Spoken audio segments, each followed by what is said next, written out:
एक बार की बात है, नारद जी स्वर्गलोक में घूम रहे थे। उन्होंने देखा, नारायण नारायण, अहो भाग्य, आज तीनों देवियां माँ लक्ष्मी, माँ सरस्वती और माँ पार्वती को परस्पर विमर्श करते देख रहा हूँ। मेरा प्रणाम स्वीकार कीजिए। मैं यहाँ से गुजर रहा था, आप तीनों के वार्तालाप को सुना तो मुझसे रुके बिना नहीं रहा गया।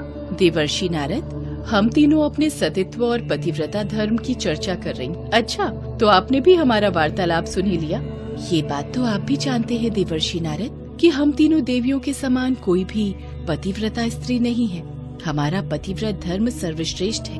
ये बात तो उत्तम है, आप तीनों पतिव्रता स्त्रियां हो, परंतु क्या देवर्षि नारद, हमारे सिवा और कौन पतिव्रता स्त्री है, बताइए। हे देवियों, अत्रि महामुनि की पत्नी देवी अनुसुईया।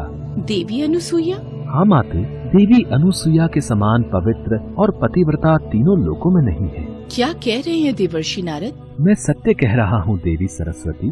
देवी अनुसुईया एक महान पतिव्रता स्त्री है।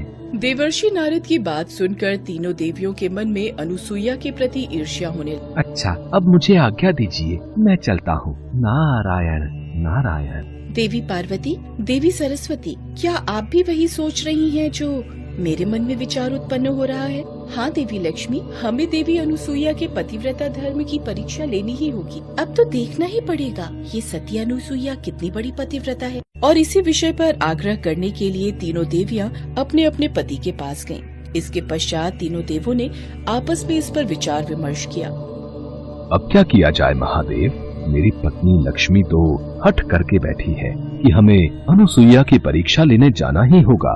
और आप जानते हैं महादेव, स्त्री जब एक बार कोई हठ कर बैठती है तो उसे पूरा करवा कर ही मान।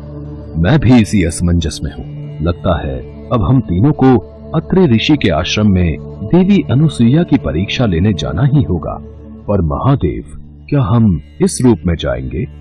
नहीं ब्रह्मदेव, हम तीनों ब्राह्मण के भेष में यात्री बनकर उनके द्वार पर जाएंगे। महादेव ठीक कह रहे हैं, और हम जानते हैं अत्रि मुनि के आश्रम से कोई भी मनुष्य पशु पक्षी बिना भोजन किए नहीं लौटता है। तो ठीक है, हम तीनों काशी के ब्राह्मण वेश में चलते।